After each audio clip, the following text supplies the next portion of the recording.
All right, folks, welcome back to the channel and Happy New Year. Hope you all had a very happy holidays. This is another Workshop Wednesday video. Actually meant to post this last week before the new year, but the holidays kind of took me off guard and I didn't get enough time to pull together what I wanted to show you today. So what you see around me right now are the signature golf balls and classic golf balls that I acquired in a Hickory Golf Club acquisition about a couple months ago. I'm going through these right now to pull out some to bring with me to the Golf Heritage Society Collector Show in Columbus, Ohio, which is this week, Friday and Saturday. That'd be January 7th and 8th. It might be short notice at this point for people who don't know about it already to go at watching this video, but that's where I'm headed. So just thought I'd give you a quick glimpse at what I'm bringing to the show. And the cool thing is, whatever I don't sell at the show is going to become the initial point of inventory or initial inventory for my online store, which I'm excited to tell you will be launching in a couple weeks. I've got pretty much everything set up on it except for the online store because I didn't want to take pictures and post pictures of things that I'd end up selling at this Golf Heritage Society show in Columbus. So that explains that a little bit. But let me grab the camera and take you around here so I can give you a quick look at what I'm going to be bringing with. It's a little crazy around here. This is actually more organized and neat than it's been in a long time. I think I'll probably just leave the camera right here and then just bring some stuff over to you, because it'll be easier that way. Let's start with the balls that I know I'm bringing already. I'll just say this real quick. I don't really know anything about signature golf balls, so I'm reaching out to a couple people who I'm hoping will be able to give me some knowledge about what I have. But I'll probably end up bringing the 1950s and 1960s signature balls with me to Columbus, not to sell, but just so that somebody who knows more than I do can take a look at them and let me know what I have. And if that doesn't pan out, I'll probably do a video specifically about those golf balls and hope that someone can reach out to me with some more information. You know, when I say more information, I'm specifically trying to figure out how to price them, because the price guide that I'm using, and I'll just show that to you real quick. This was put together by a signature ball collector in 1994. So, I mean, the prices here are, I have no idea if these prices are still valid or not. I mean, I would imagine that the golf balls that were valuable then are still valuable now, but who knows how much exactly. I mean, I'm sure there's been a percentage decrease or maybe even increase in certain instances of some of those prices. So, you know, the Hickory clubs are easier for me to price because, first of all, you can find like examples of most of the clubs on eBay, and you look at the sold prices to see what the real market is for that. But when it comes to individual golf balls, you know, it's tough. I'll show you a couple of the balls that I have been able to find some values on. These are the ping two-tone golf balls that have become pretty popular with collectors.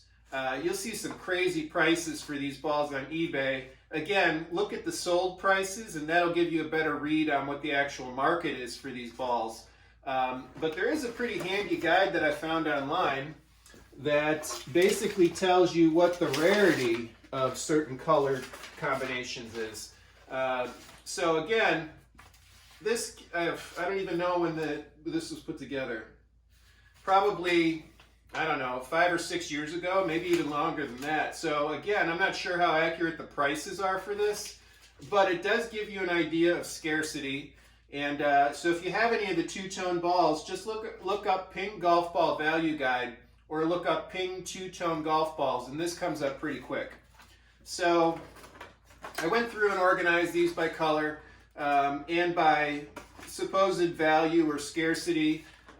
These aren't really that, I think probably maybe $10, $15 a piece in the condition they're in. You get into some of these more scarcer color combos. These are probably 15 to 20 a piece. Here you've got a few more rare balls. I think these are about 25 to 30 a piece in there. And then finally, some of the more expensive balls. These are about 45, 50. I think there's a couple in here that are 75. Maybe this black and pink one on that guide was $75 because it was a scarcer color. Let's just see what the, before I'm talking too much without knowing what I'm saying. So one of the tricks with these is that there's different variations of the color. So you've got medium orange and you've got light pink and dark pink. It's kind of hard to figure out. Nice thing was there were enough of them here with different combinations where I could actually see the variations in pinks and oranges and things like that. But anyway, black and pink, yeah, according to this, it's 8. It's this ball right here. It's scarcity of an 8 out of 10, and it's got it listed here at $140 to $210. Am I going to get that much? No, probably not. But cool to know that there's some rarer balls in here, and I'm going to bring these with. I've also got a little packet of mesh balls that I'm going to bring. These are ones that don't have any labeling on them. So, I'm collecting these mesh balls, but I'm trying to be a little bit more specific about which ones I'm keeping. And I'm trying to keep interesting examples and ones that have, obviously ones in good condition and also ones that have the markings still intact, and these don't. So I figured this might help somebody start a new collection.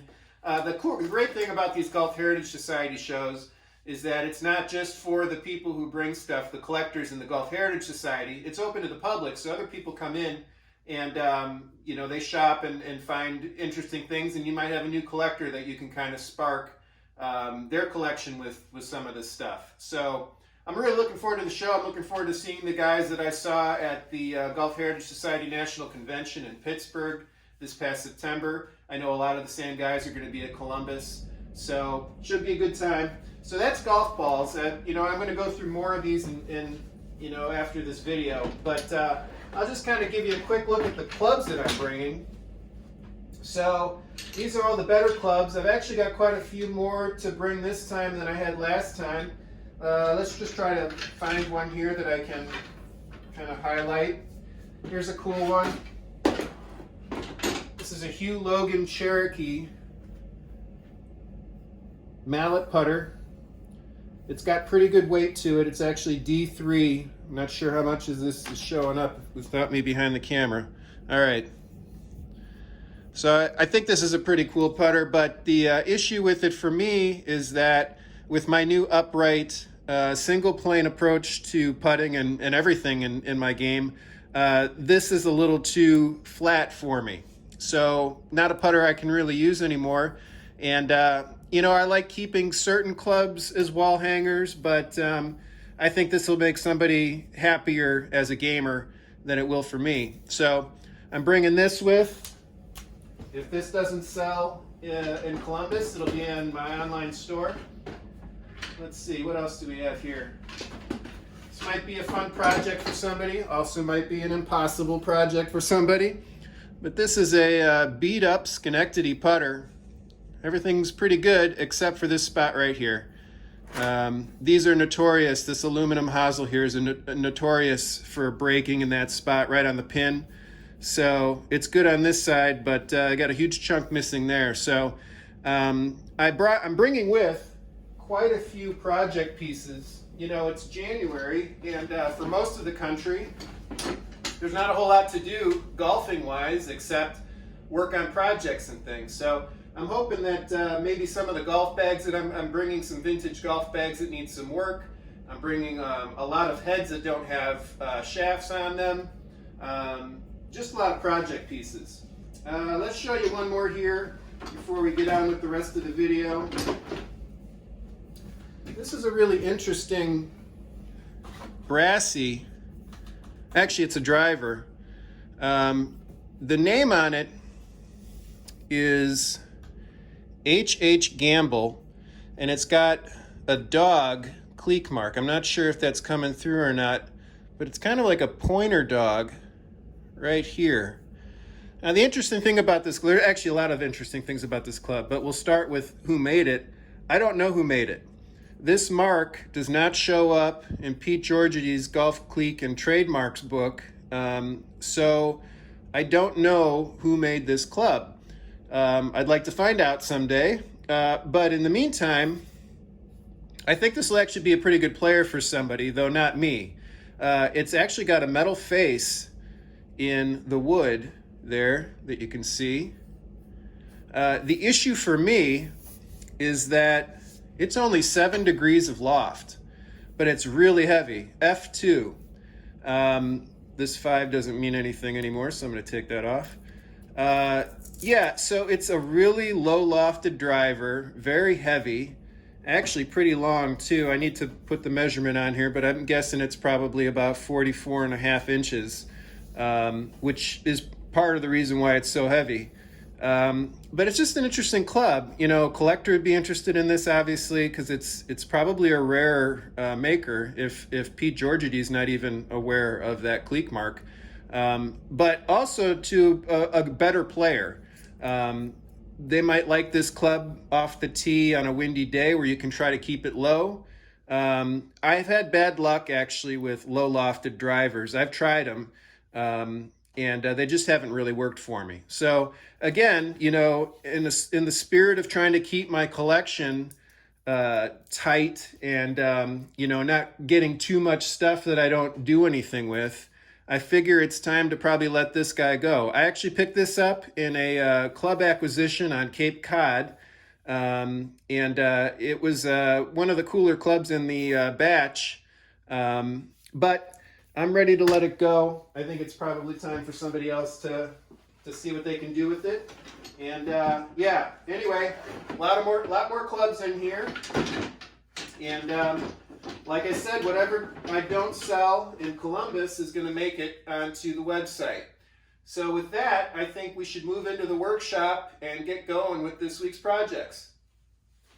All right, folks, welcome to the workshop. Before we get into this week's project, which is extending a shaft by splice extension, wanted to give you a quick glimpse at a future project that I'm excited about and I'm hoping to show you on the channel here this winter if I learn how to do it quick enough. Basically, long story short, I want to retrofit a steel shafted wood with hickory. More specific than that, I've done some research into the woods that would have been made with both steel shaft and hickory shafts, or offered with hickory shafts in the early 1930s. The reason I did that is because there are some guidelines that you need to follow if you want to use a retrofitted hickory shafted wood in a Society of Hickory Golfer event. The basic rule of thumb with any club that is legal for Society of Hickory Golfer play is that it needs to be pre-1935. When it comes to woods, you'll find woods that were made before 1935 that have steel shafts in them. I think there's a little bit of gray area on as to whether or not you can retrofit any wood that was made before 1935 with hickory. I read the guideline a little conservative, or a little more conservative, where I will only look at woods that were originally offered with both steel and hickory as candidates for retrofit, whereas other people might be retrofitting woods that weren't originally offered in hickory, but were pre-1935. You know, just to be sure, I did some research into specific woods that were offered with both steel and hickory, and the ones that I found that I was searching for are these. This is the McGregor Premier Series, and I'm sorry, this is the McGregor Peerless Series.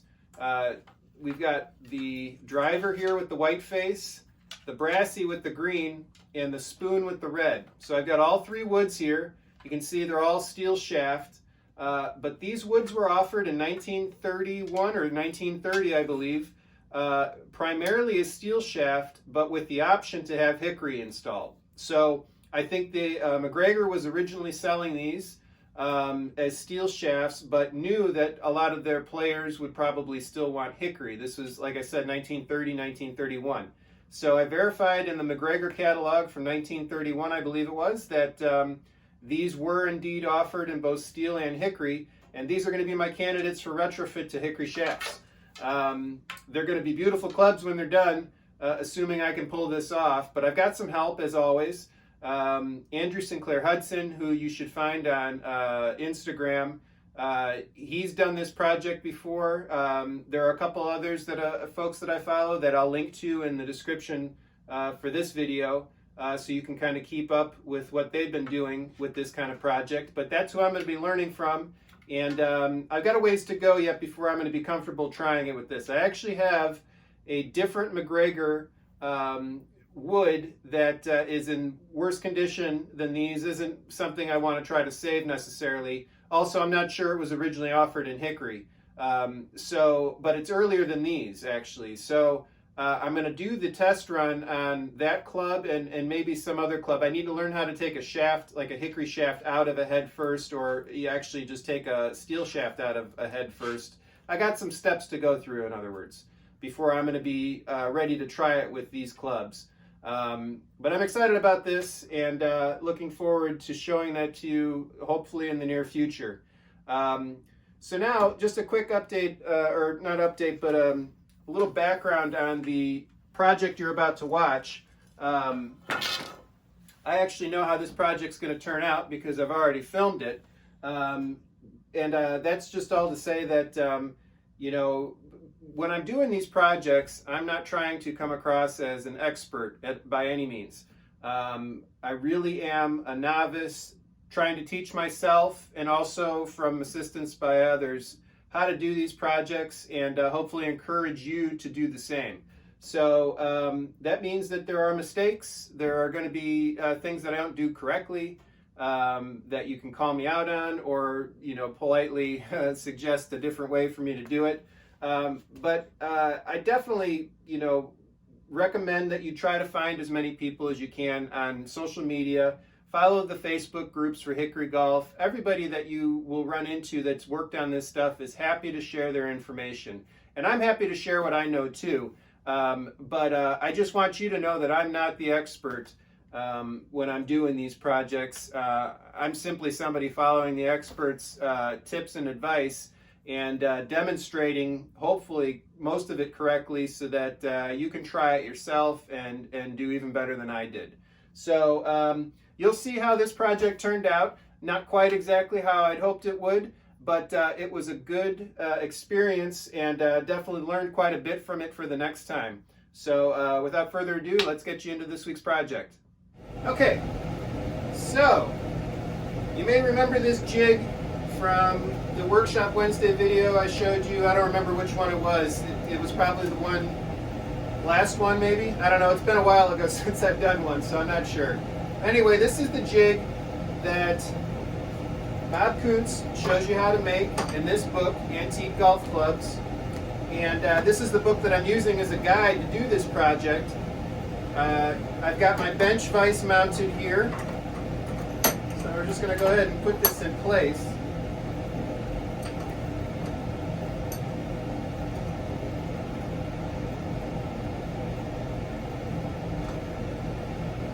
This project is really pretty straightforward. I know that I made it sound like it was going to be a complicated deal, but it really wasn't. I mean, once I figured out how to get the bench vise on here, and once I made these little, I'll show you these real quick, these little guys to kind of keep the shaft stable on the jig, it's a pretty straightforward process. I'm going to show you the way that I do it, which is, a lot longer than what one of the links will show you. Elmer Nahum, who wrote a fantastic book on pre-1900 club making. It's called Practical Clubmaker. He posts videos on Instagram where he's constantly working on new long nose replica clubs, and the process of attaching a shaft to a head through Splice is pretty much the standard for those. It is the standard for pre-1900 long nose replicas. So his process as a woodworker is fun to watch. I hope to get to his proficiency at some point with how he would do this job, but he would make quick work of what I'm going to show you today. He's basically using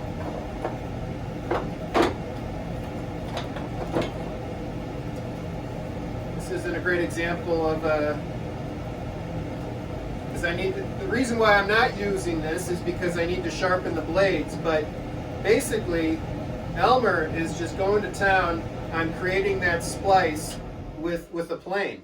I actually made that. I'm not even sure if that's showing up on the video right now. Let's make sure. Okay, good. I did this angle with a rasp. So it took a while. A lot longer than it should have. But what I want to show you today are the basic concepts to this.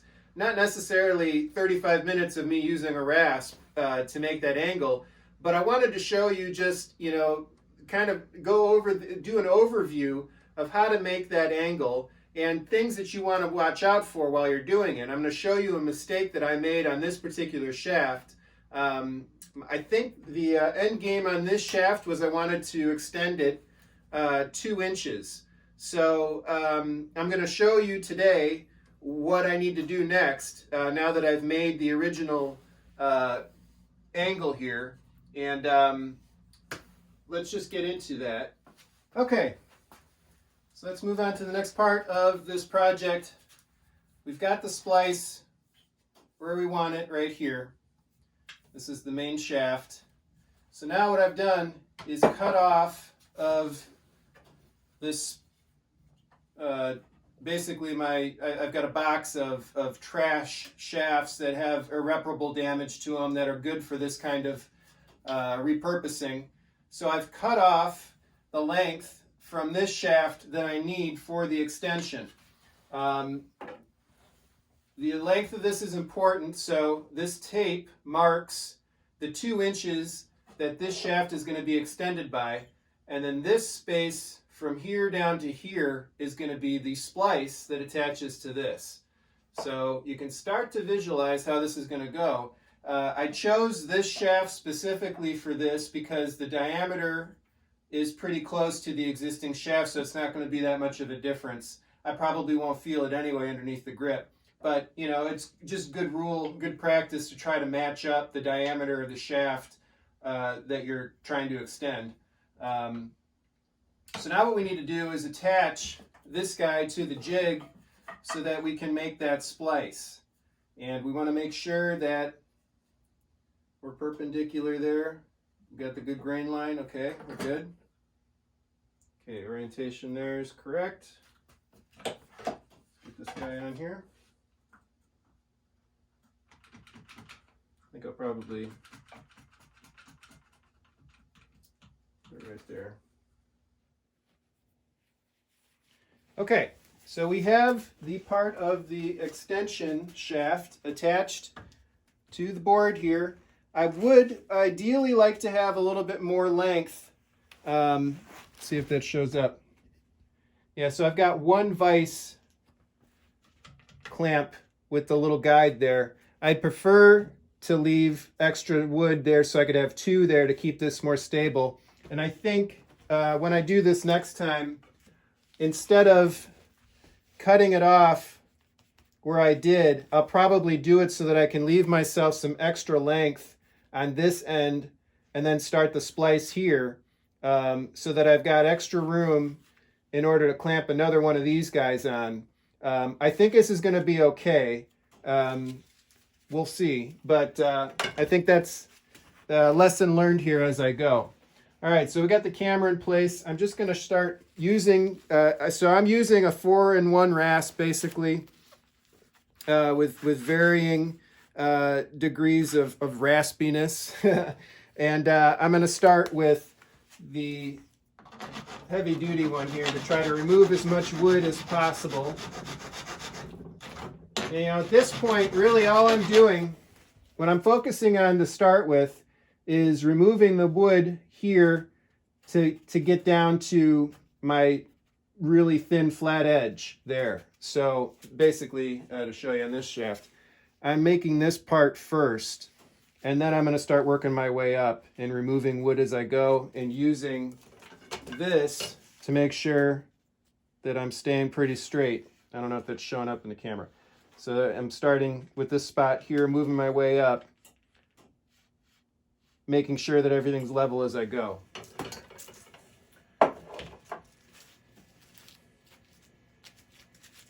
need that tape. All right.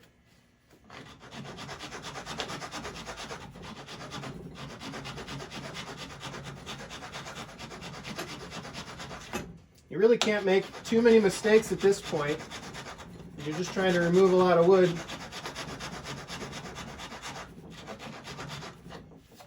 One thing you may want to keep an eye on is just making sure that you're removing it in the middle here and not going too far over the edges. But again, you're going to be taking all this down to basically just the very bottom.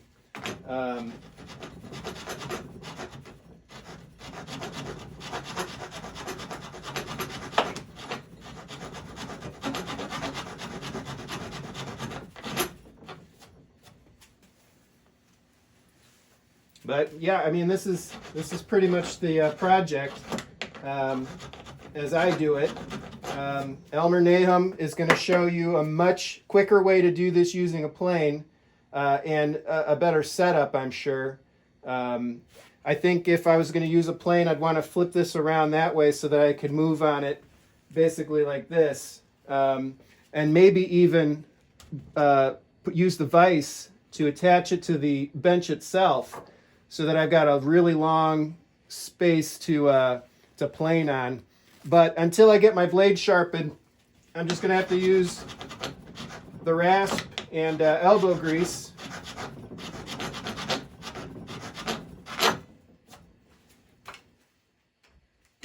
But I'm going to work on this a little bit, and then I'll show you progress and kind of tell you time-wise how long that took me. So you can start to see we've got the angle beginning there.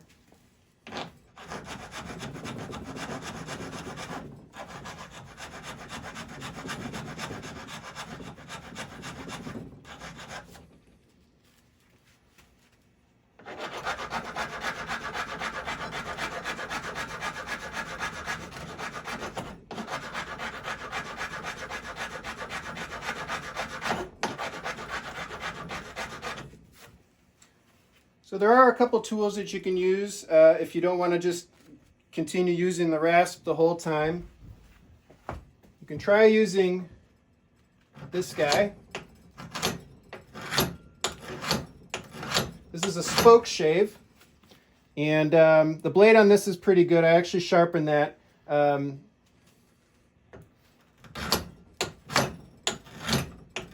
This is good for the preliminary removal of wood. The reason I don't use this though the whole time is that, you know, I just don't have a stable enough surface for it, and this is a cheap spoke shave, so it's not as sharp as it should be. So I'm getting kind of ridges there as I go. So that's why you don't see me using that much. But this is easy enough. Every once in a while, just to give yourself a break, if you're doing it my way, you know, that helps remove some wood and also gives your hand a break.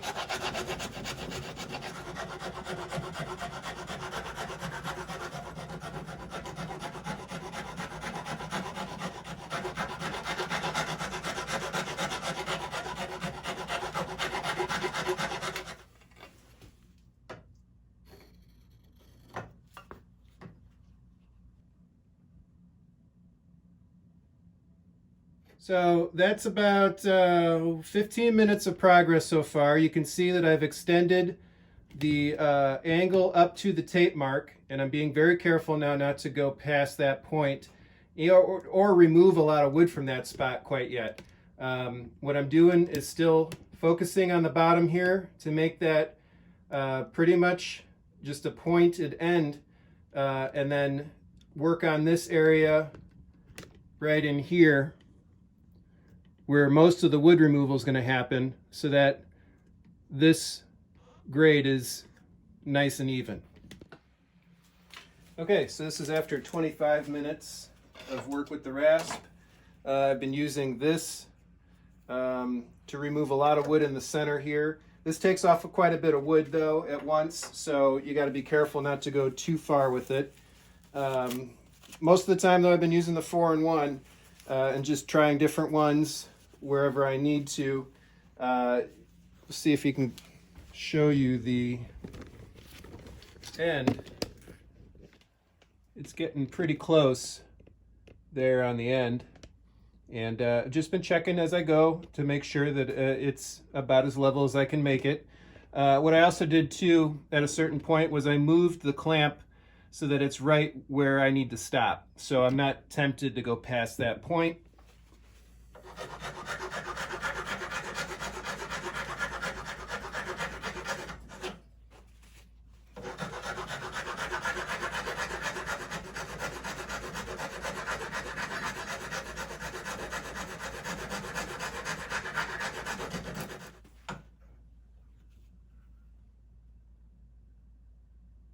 Okay, so I'm getting pretty close to the end here, where this is going to be coming to a point.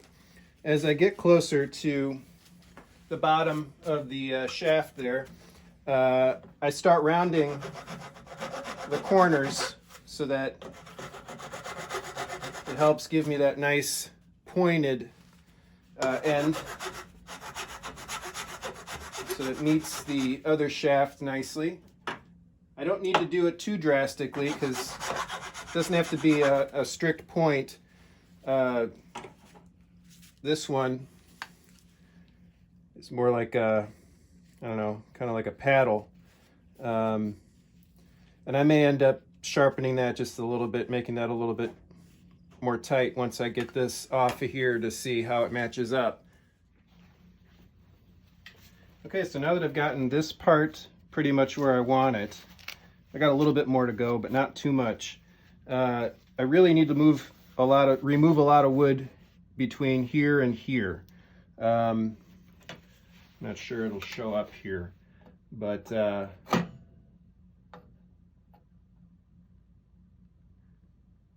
would be level to the bottom. So I've got, you know, a fair amount left to take away here in the middle.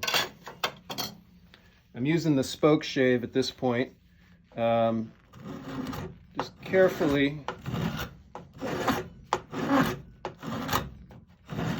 This is working pretty well actually. As long as I don't go down to the bottom here, it won't flop around on me and I can actually get some leverage on it.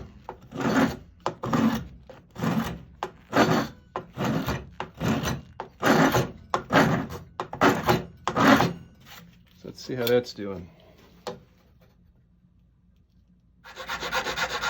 I find that going this direction at a certain point, when you can, without moving it too much, is good for leveling out the roundedness it can get on the sides. So to start, you know, I obviously like to go this way so that I can create that bottom edge. But then when you're trying to level all of this out, strokes like that seem to be best. Because they're evenly distributing the rasp across that area to kind of keep all of this smooth, as long as you're, you know, kind of eyeballing and keeping it square to the surface the whole way.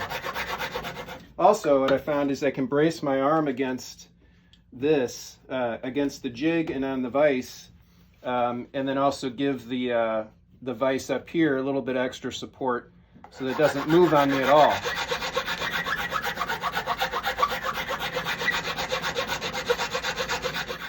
Okay, we are reaching the 1 hour mark at this point. Actually, it's a little more like 1 hour 5. I've got the bottom as far as I want to go. Now I'm trying to level out just a small area in here. I'm getting really close to where I'm tempted to take it out and test it against this to see how it looks. Again, it's not perfect, but I think it's close enough. So I'm just going to give this a little bit more and then we'll check.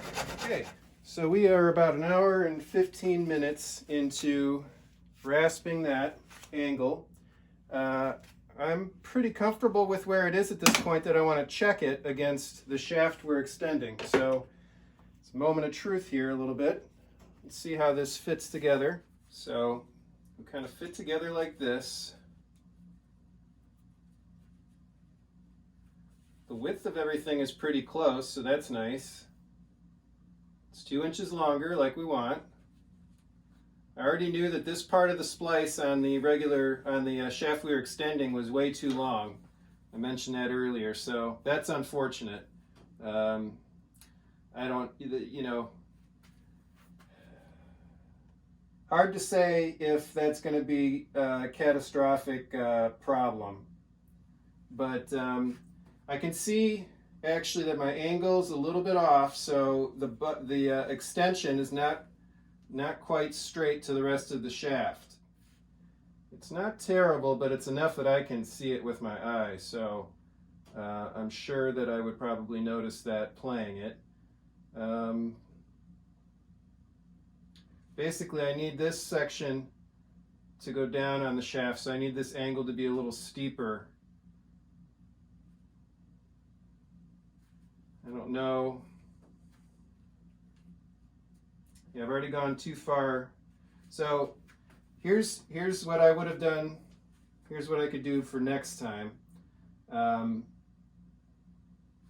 I took too much wood off. This angle doesn't need to be as steep as it is, and it's because I kept going too far. I mean, I had basically was off after I went past my mark and didn't realize it. So I screwed up the main shaft's angle. The angle on the extension is pretty good, but I think this is why it's coming in a little crooked, and also I've got obviously some missing wood there. So you know, this was a trial run. I wasn't really expecting it to turn out exactly how I wanted. I can go back into this shaft and see if I can adjust the angle a little bit, but I'm looking at it with my eye, and you know, I've taken off quite a bit of wood on this. I'm not sure that I'll be able to fix that how I want to, because I prefer that there was enough wood on the shaft, on the main shaft, in order for me to have the butt like that. So you can see how much wood I took off that I shouldn't have there. This was my second attempt making a splice, so the second time around, making it actually 4 inches how it's supposed to be, this worked really well. I'm really happy with this one, and I could probably use this on a different shaft if I decide not to go all the way with this one. But yeah, I mean, I'm going to show you warts and all a process as I learn it, and I'm not going to say that this one was a success right off the bat. I'm happy with how this turned out, but I'm not happy with how much wood I took off that I shouldn't have here. I should have stopped that right about there, and that messed me up pretty good. So yeah, we'll do it again. We'll keep working on it. This was a test shaft. I mean, it would have been great if it worked out on this shaft, but I can always go back to this one and try again and cut off the bad end and do a larger extension on it if I want to.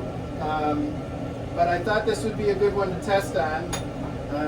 And at the very least, I've got a 2-inch extension that I can use on a different shaft. This is not necessarily a project that I would take the time on for an iron, unless it was a really great shaft. I'm going to get back on the screen here. I probably wouldn't take the time to do this on an iron generally, but on a brassy, it's pretty crucial. A lot of the brassies that you'll come across in an antique store or flea market are going to be shorter than they need to be, or than they should be. And the easiest way to fix that is through a splice extension. So, you know, the extension here took me about an hour and 15 minutes, and I'm pretty satisfied with it. I'm going to try it on a different club.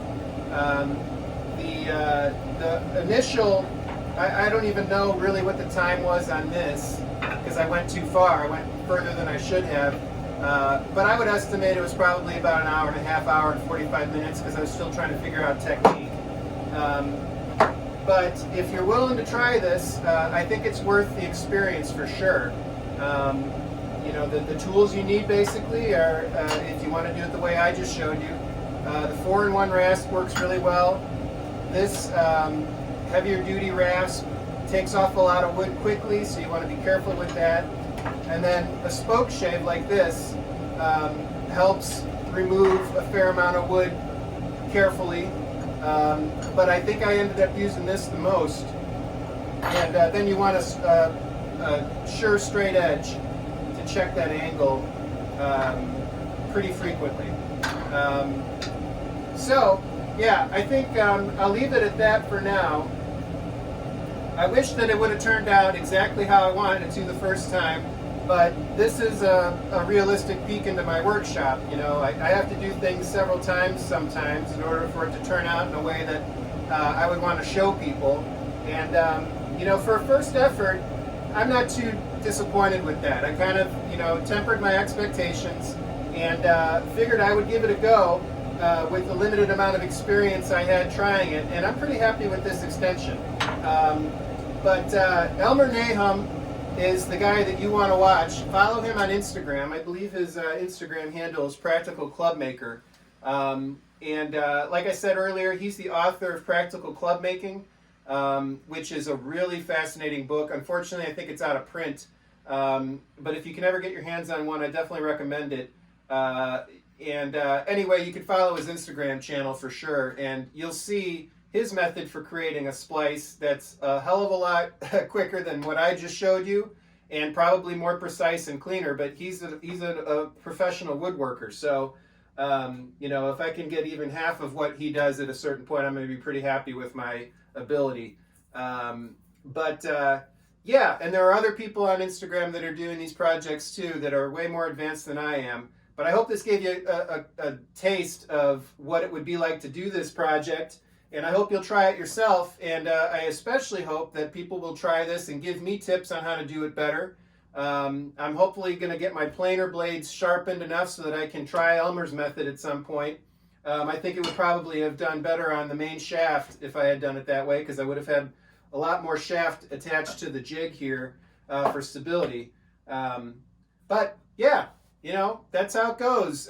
You know, half of it turned out the way I wanted, and we'll get the other half figured out next time.